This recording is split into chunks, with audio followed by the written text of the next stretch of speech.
Bonjour à tous, bienvenue dans ce nouveau tutoriel que nous allons intituler Tourbillon. Dans ce tutoriel, on va fabriquer une action qui va nous permettre de faire ce qu'on appelle en anglais, c'est très populaire sur YouTube, des twirls, donc des tourbillons en français. Et par ce fait même, vous allez voir exactement comment on fait pour faire ce genre de photo, qui est exemple ici. Je vais vous montrer la photo. On va partir d'une photo comme ceci et on va terminer avec une photo genre comme ça. Et vous allez voir qu'on peut faire des centaines de formes différentes. Chaque photo qu'on va prendre pour faire ce genre de tourbillon-là va être différent parce qu'on va pouvoir modifier chacun ici des actions qu'on va avoir faites dans le calque. Donc, je vais revenir à ma photo principale. Avant de continuer, quelques petits conseils. Première des choses, vous pouvez prendre une photo qui prend beaucoup de couleurs, pas trop de blanc. Vous allez voir que même celle-là a un petit peu trop de blanc, mais une photo très colorée avec plusieurs, ça peut être des objets, de la nature, une photo de cuisine, exemple, n'importe quoi qui va faire vraiment, vous allez voir que ça va vraiment, la photo ne se ressemblera plus. Deuxième chose, prenez des photos qui sont pas trop grandes. Les photos originales, premièrement, moi je dirais prenez un JPEG et aussi prenez une photo qui a environ 2-3 000 pixels de longueur parce que les filtres, ça dépend toujours de votre ordinateur. Si vous n'avez pas un ordinateur puissant, ça risque d'être un petit peu plus long pour appliquer chaque filtre. Mais un coup que l'action est faite, vous allez voir que ça se fait automatique. Et troisièmement, un gros remerciement à Ruth La Liberté, qui est membre du club et qui nous a permis de pouvoir mettre ici en bas du vidéo un lien téléchargeable que je vous mets pour aller chercher son PDF où elle décrit la manière de faire ce genre de photos-là et aussi d'autres manières de faire même genre de photos mais différemment au début, là, tranquillement, pas vite. C'est un très beau PDF, je vous conseille d'aller le télécharger, de le lire et d'en profiter. Vous allez voir que chaque image et chaque transformation qu'on va faire n'est pas pareille. Donc, essayez pas de recopier exactement les termes et les numéros que je vais vous donner ici dans les actions. Les pourcentages, mettez ça à 25 au lieu de 50. Ça va être à vous de décider et c'est selon votre goût que vous faites. Et vous allez voir que vous pouvez changer des milliers de combinaisons pour ça. Et comme je disais, chaque image va être différente. Donc, pour faire notre action, c'est très simple dans Photoshop. On ne l'a pas vu encore, mais on va le faire automatiquement ici ensemble. On va aller ici dans la petite flèche qui marque Action. Si vous ne l'avez pas ici dans vos outils sur le côté, vous avez juste à venir dans la fenêtre ici et aller chercher Action. Le raccourci est Alt F9. Donc, vous ouvrez votre photo, vous la débarrez si c'est un calque d'arrière-plan. Et ensuite de ça, vous êtes prêts, on va aller ici dans Action. Donc, à Action, on va cliquer sur Action. Je vais fermer tous ceux qui sont ouvertes. Voilà. Bon. Et ce qu'on va faire, c'est que ici, en bas, donc, je vais faire un plus ici pour une nouvelle action. Donc, créer une action. On va cliquer sur l'action et je vais la nommer tout simplement Tourbillon. Tourbillon, voilà.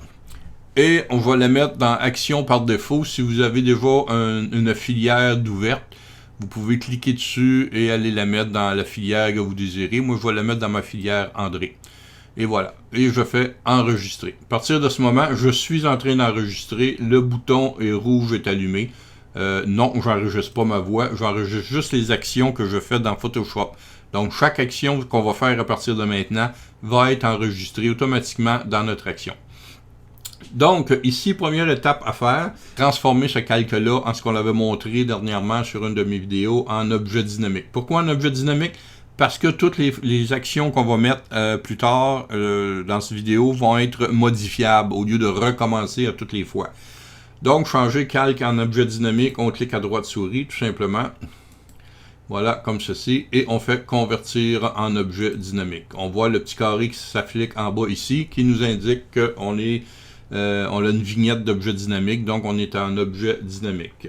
Donc, la première chose à aller faire avec notre photo, c'est d'aller dans les filtres. On va se servir beaucoup des filtres ici, là, pour les prochaines étapes. Donc, on va aller dans la première étape, c'est dans Filtre, Pixelisation et dans le Mezzo Tinto. Demandez-moi pas pourquoi c'est ce nom-là, mais ça s'appelle Mezzo Tinto et on va ouvrir ici cette fenêtre. Dans le Mezzo Tinto, ce qu'on peut faire, c'est quand on va avoir des petites fenêtres ici qui vont ouvrir, cliquez sur moins pour voir votre photo justement à pleine grandeur pour voir l'effet que ça fait. Ici, ce qu'on va donner à la texture de la photo, c'est qu'on va cliquer sur la petite flèche et on a plusieurs options. Chaque option va faire une différence dans le traitement de la photo au fil du temps qu'on va avancer. Pour commencer, ici, on va y aller avec ligne moyenne. Vous pouvez y aller par très long. Vous voyez que ça change un peu au début les effets. Et à la longue, vous allez voir que ça change énormément aussi à la fin, la finale de la photo. Donc, ligne moyenne, on va y aller avec ça et on va cliquer tout simplement OK. On voit que notre photo a l'air assez... disons pas la meilleure photo qu'on pourrait dire, mais c'est pas grave, c'est juste notre premier début. Donc, on va aller maintenant autour du filtre flou radial. Le prochain est le filtre, le flou, et voilà notre flou radial qui est ici. Dans le flou radial, on s'assure que la valeur est à 100, que notre mode est en mode zoom et que la qualité, on va commencer par la mettre normale parce que c'est un filtre qui me demande beaucoup de pouvoir sur l'ordinateur. Vous pouvez le mettre brouillon, mais si vous êtes capable, normal aussi va faire l'affaire. À partir d'ici, on peut centrer notre centre, comme vous voyez, je peux déplacer, on peut centrer notre centre de flou radial. Pour ce vidéo-là, on va le laisser au centre ici tout simplement, mais si vous le déplacez, vous allez voir que ça fait un effet naturellement différent. Donc, je fais OK.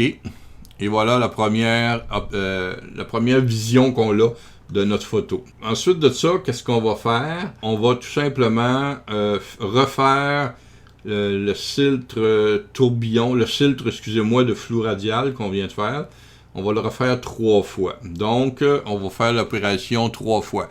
Mais là, on n'est pas obligé de recommencer au début. Si vous allez dans Filtre, vous avez en haut toujours le dernier filtre que vous avez appliqué se trouve en haut. Donc, vous avez juste à recliquer dessus. Une deuxième fois, on laisse tout ça pareil, on clique OK. Et une troisième fois, on fait encore filtre, un flou radial encore une fois. Et on applique encore une fois, une autre fois. Vous voyez comment que c'est devenu plus doux, les options, etc. Donc, on peut le faire, on le fait jusqu'à 3 fois ici. Vous voyez que toutes nos options s'affichent en dessous ici de mon calque en objet dynamique. La prochaine chose, on va respirer un peu, prendre un grand respire, et on va aller faire maintenant un autre effet sur notre photo, qui va être le filtre de tourbillon. Donc, on va aller ici à Filtre, Déformation et Tourbillon. Voilà. On va faire 2 étapes là-dedans. La première étape est de mettre dans le négatif. Donc, on va prendre notre curseur et on va aller ici le mettre dans le négatif. Encore ici, c'est vous qui allez décider comment que vous voulez, justement, on va regrandir notre photo. Comment vous voulez votre tourbillon. Pas trop gros normalement, pas trop petit, mais dans le négatif au-dessus. Ça, je trouve, c'est trop. Ici, ça va être pas pire. Moi, je dirais, pour cette photo-là, je vais y aller à peu près à 100. Parce qu'on l'a pas terminé encore, donc ça va affecter un peu plus loin. Mais on peut revenir, comme je disais, sur chaque setup qu'on fait, on peut revenir et les changer. Donc, je fais OK. Voilà, comme ceci. Et maintenant, on va modifier l'option. Nous allons cliquer à droite ici sur tourbillon, comme ceci, et aller dans l'option modifier les options de fusion du filtre dynamique. Voilà. Ici, ça va être le mode de fusion qu'on va prendre et on peut jouer là-dessus. Vous allez voir que, je vais tasser ça ici de même un peu. Pour mon tutoriel, on va le mettre, disons, en éclaircir. Voilà, comme ceci. Voyez-vous qu'est-ce que ça fait? Par contre, si je m'en viens le mettre ici dans le plus foncé, donc dans les produits, ça change complètement le look, comme vous pouvez voir. Et si je m'en vais ici dans incrustation, c'est un autre genre de look encore. Donc, vous pouvez aller voir vraiment quelle est la meilleure option de fusion que vous désirez. Comme vous pouvez voir, ça change la dynamique de la photo aussi, assez dramatique. Mais pour ici, on va mettre éclaircir comme ceci. Oui, ça paraît blanc, mais on n'a pas terminé encore. On va continuer plus loin et c'est ce qu'on va faire. Et on a fait notre fusion. Maintenant, on va recommencer l'effet tourbillon, mais dans l'autre sens. C'est-à-dire qu'on l'a fait un effet tourbillon dans un sens. On va retourner dans Filtre, Déformation, encore une fois, et on va aller chercher tourbillon. Et cette fois-ci, on va y aller dans le sens inverse. On va aller dans le positif au lieu d'être du négatif. On va aller dans le positif. Allez, si je peux le pogner, voilà. Mais environ, moi je le mets environ la moitié de l'autre qui était dans le négatif. Donc j'avais moins 100, donc à peu près 60 l'autre côté. Vous pouvez jouer naturellement, un petit peu moins, un petit peu plus. Mais si on met 100, ça peut jouer aussi, mais c'est différent. Moi je préfère un petit peu moins, donc aux alentours de, 53, ça va faire notre affaire. Et on fait OK avec ce résultat-là. Voilà. Ensuite de ça, tout ce qui reste à faire, c'est de faire une autre fusion, justement, avec ce tourbillon-là. Donc, je clique sur tourbillon, à droite souris, on va aller dans les options de fusion, et je vais remettre la même chose, éclaircir. Encore là, si je change, vous allez voir que ça change complètement le look de notre photo. Mais on va garder éclaircir, encore une fois, comme ceci, pour cet effet de tourbillon. Et pour terminer, on a terminé nos actions ici présentement en bas. On a une idée que ça donne. Bon, vous voyez que c'est blanc, c'est fade, il manque de punch un peu. Donc oui, on peut venir rajouter des réglages ici en haut. Mais moi, l'action pour le moment, je vais l'arrêter ici. Parce qu'après, c'est à vous autres de changer, je vais vous dire la suite. Donc, pour arrêter l'action, je vais venir ici en haut, cliquer sur mon filtre action. Et le dernier bouton à gauche ici, c'est arrêter l'exécution de l'enregistrement. Donc, j'arrête mon exécution d'enregistrement. Et voilà, mon filtre tourbillon est fait. Donc, si je vais dans André, ici, dans mon dossier André, j'ai mon filtre tourbillon. Pour le vérifier, qu'est-ce qu'on va faire? C'est que pour le moment, on va arrêter notre action, mais on va continuer ici notre photo pour la terminer. Donc, rendu à ce niveau ici, j'ai des ajustements à faire de base, luminosité, contraste, etc. Je peux les faire ici à partir des réglages présentement qu'on a en haut. Je préfère aller dans Filtre, Caméra Raw, pour avoir tous les réglages disponibles, un peu comme dans Lightroom, donc c'est plus simple un peu. À partir d'ici, je peux tout simplement, vous allez voir, modifier un peu ma température, comme je le désire. Je peux jouer sur mes tons clairs, justement les baisser un peu, donner un peu plus de ci. Contraste, monter. Là, c'est vraiment à votre goût. Là. Mettre de la texture, de la clarté, comme ceci, du correction de voile un peu, pas trop, voilà. Je vais monter ma vibrance, avoir des belles couleurs. Et je vais aller ensuite dans les détails, je n'ai pas vraiment de bruit. Je vais aller, si je veux changer des couleurs, je peux venir ici dans mes réglages TSI, teinte, saturation ou luminance. Ce que je ne veux pas faire nécessairement. Je peux faire des virages partiels, ici des teintes d'une couleur à l'autre, en jouant ici. Comme je dis, les possibilités sont illimitées. Et ensuite de ça, j'ai ici ma correction de l'objectif, pas nécessairement. J'ai mon vignettage ici que je peux mettre dans les coins, mettre un peu plus foncé, etc., etc., etc. Donc, vignettage comme ça, et voilà. Donc, je dis OK. Et j'ai ici ma photo qui est terminée, qu'on peut enregistrer à ce niveau-là. Maintenant, est-ce que notre action fonctionne? C'est ce qu'on va aller voir. Que vais-je faire? Que vais-je faire? Donc, ce que je vais faire, je vais aller tout simplement ici dans mon historique, aller en haut, tout simplement rechercher ma photo originale, qui est ici en haut, et je vais enlever tout ce que j'ai fait sur ma photo. On va enlever les filtres dynamiques, je mets ça là. Donc, j'ai ma photo ici de départ, on va fermer ça. On s'en retourne sur notre action, comme ceci. Je m'en vais ici cliquer sur tourbillon, le titre. Et je vais faire l'action ici, jouer, play, exécuter la sélection. Je clique et je laisse aller.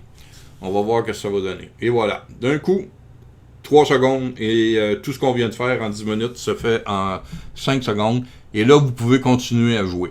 L'action va fonctionner avec toutes les autres photos que vous allez mettre, la même chose. Là. Vous changez de photo, donc vous pouvez faire une autre action. On peut l'essayer vite fait. On va aller ici, ouvrir n'importe quelle photo. Ouvrir... Qu'est-ce que je pourrais prendre? Tiens, on va prendre cette photo-là ici. Le marcheur que j'avais. OK, on va l'ouvrir. Comme ceci. Voilà. Et je viens appliquer mon action. Je vais débarrer ici mon arrière-plan avant de le mettre en calque 0, comme ceci. Et je viens faire cliquer tourbillon, exécuter.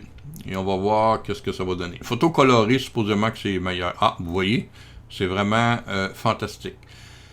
Et aussi, ce qu'on peut faire, elle est vraiment belle celle-là, honnêtement, là, je la trouve très très belle. Donc aussi, ce qu'on peut faire, c'est qu'un coup vous avez fait cette photo-là, que vous voulez la garder, la sauvegarder, sans nécessairement écraser la photo originale.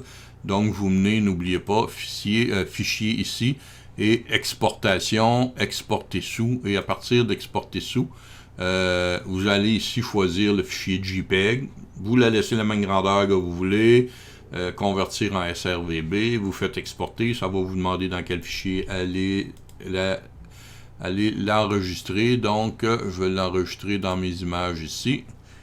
Et voilà, enregistrer. Je vais lui donner un autre nom, par exemple. Tourbillon 02. Et voilà, enregistré. Et ma photo est enregistrée en format JPEG que je peux garder. Voyons voir les différentes options qui s'offrent à nous un coup qu'on a terminé notre action. Donc ici, on peut voir qu'on a fait notre action à partir de notre photo et on aperçoit ici en bas dans le calque dynamique tous nos filtres qu'on a appliqués. Il ne faut pas oublier qu'on peut retourner sur n'importe quel filtre, double-cliquer dessus et ici on dit le filtre dynamique empilé ne s'affichera pas pendant l'édition du filtre. Il sera appliqué après la validation. Donc, on veut dire que si je veux modifier mon flou radial en cliquant OK, je vais pouvoir ici refaire et mettre, exemple, une qualité supérieure si je désire, et je fais OK. Et il va refaire ici mon flou radial. Comme vous pouvez voir, c'est beaucoup moins rapide que le début. Donc, une meilleure qualité un petit peu. Et la même chose tourbillon, si je reclique dessus, la même chose, je fais OK. Je peux modifier la fenêtre de tourbillon qui va apparaître un moment et changer si je désire les degrés, langue, etc. Mais ce qui ne sera pas le cas pour le moment. Donc, tout ce qui est en dessous d'un calque dynamique peut être remodifiable après.